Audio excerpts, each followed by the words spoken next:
వారంతా చైర్మన్లుగా కొత్తగా ఎన్నికయ్యారు. ఇన్నాళ్ళు వేచి చూసిన పదవి రానే వచ్చింది.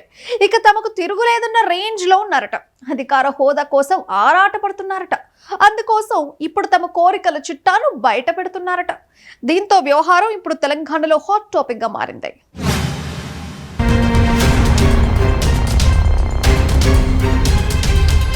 తెలంగాణలో తాజాగా నియమితులైన కార్పొరేషన్ చైర్మన్ల వ్యవహారం ఇప్పుడు రాజకీయ వర్గాల్లో హాట్ టాపిక్ గా మారింది. ప్రజలకు సేవ చేయాల్సిన బాధ్యతలు అప్పగించబడిన కొందరు చైర్మన్లు ఇప్పుడు అధికార దర్పం ప్రదర్శించడంపైనే ఎక్కువ దృష్టి పెడుతున్నారని విమర్శలు వినిపిస్తున్నాయి. మంచి ఆఫీసులు కావాలి, 2 గన్మెన్లు కావాలి, ప్రభుత్వ వాహనాలు కావాలి, మంచి జీతం కావాలి అంటూ మంత్రుల చుట్టూ లాబింగ్ చేస్తున్నారనే చర్చ గాంధీ భవన్ వర్గాల్లో జోరుగా సాగుతుంది. అధికార దర్పం ప్రదర్శించుకునేందుకు తాతాలాడుతున్నట్లు విమర్శలు వెల్లువెత్తుతున్నాయి. చాలా మంది చైర్మన్లు మంచి ఆఫీస్ దక్కించుకునేందుకు తీవ్రంగా ప్రయత్నాలు చేస్తున్నట్లు ప్రచారం జరుగుతుంది.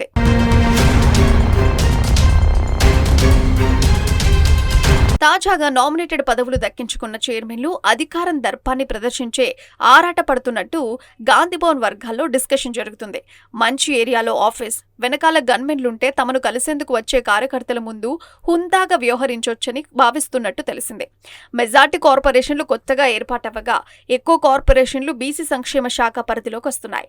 దీంతో కొత్త కార్పొరేషన్లకు ఆఫీసులను ఎక్కడ కేటాయించాలనే అంశంపై అధికారులు కసరత్తు చేస్తున్నారని టాక్. కొన్ని ఆఫీసులను బీఆర్కే భవన్, మరికొన్నింటిని సంక్షేమ భవన్లో కేటాయించాలనే ఆలోచనలో ఉన్నారు. ఎక్కువ మంది చైర్మన్లు బీఆర్కే భవన్లోనే తమకు ఆఫీస్ ఇవ్వాలంటూ ఒత్తిడి తెస్తున్నట్టు సమాచారం. ఎందుకంటే సమీపంలోనే సెక్రటేరియట్ ఉండడంతో మంత్రులు, అధికారులను కలవడానికి సులువుగా ఉంటుందని వారంతా భావిస్తున్నారట. అందుకోసం తమకు సన్నిహితంగా ఉన్న మంత్రుల వద్దకెళ్లి పైరవీలు చేస్తున్నట్లు తెలుస్తుంది.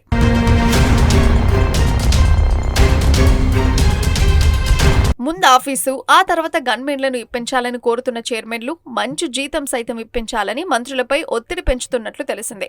అయితే చైర్మన్లకు ఎంత జీతం ఇవ్వాలనే అంశంపై ప్రభుత్వం ఇంకా నిర్ణయం తీసుకోలేదు. కానీ మెజార్టీ చైర్మన్లు మాత్రం కనీసం 1,00,000 జీతం ఇస్తారని ఆశతో ఉన్నట్టు ప్రచారం జరుగుతుంది. కొందరు చైర్మన్లు అయితే వెహికల్ ఇస్తారా అని కూడా అడుగుతున్నట్లు టాక్. అయితే ఇది చూసిన ప్రజలు మాత్రం తీవ్రంగా విమర్శిస్తున్నారు. ఎమ్మెల్యేలకే ఒక్క గన్మెన్ మాత్రమే ఉండే పరిస్థితుల్లో కార్పొరేషన్ చైర్మన్లకు 2 గన్మెన్లు ఎందుకని ప్రశ్నిస్తున్నారు. ముఖ్యమంత్రులు సైతం ఖర్చులు తగ్గించుకునే ప్రయత్నం చేస్తున్న సమయంలో ఈ కొత్త హంగామా ఎందుకని సోషల్ మీడియాలో కూడా సెటైర్లు పడుతున్నాయి.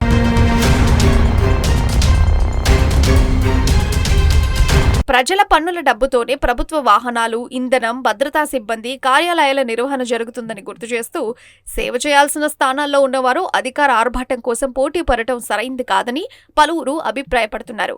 కార్పొరేషన్ చైర్మన్ పదవులు ప్రజా సమస్యలు పరిష్కరించడానికి ఇచ్చారా లేక రాజకీయ హంగామా కోసం ఇచ్చారా అనే ప్రశ్నలు వినిపిస్తున్నాయి. ఇప్పటికే రాష్ట్ర ఆర్థిక పరిస్థితులపై చర్చ జరుగుతున్న సమయంలో కొత్తగా జీతాలు, వాహనాలు, గన్మెన్లు, లగ్జరీ ఆఫీసుల కోసం ఒత్తిడి తెచ్చే ధోరణి ప్రజల్లో అసహనం పెంచుతోంది. ప్రజలకు ఉపయోగపడే అభివృద్ధి పనులపై దృష్టి పెట్టకుండా హోదా ప్రదర్శనలపై ఆసక్తి చూపడం రాజకీయ వ్యవస్థపై మరింత విమర్శలకు దారితీస్తోంది.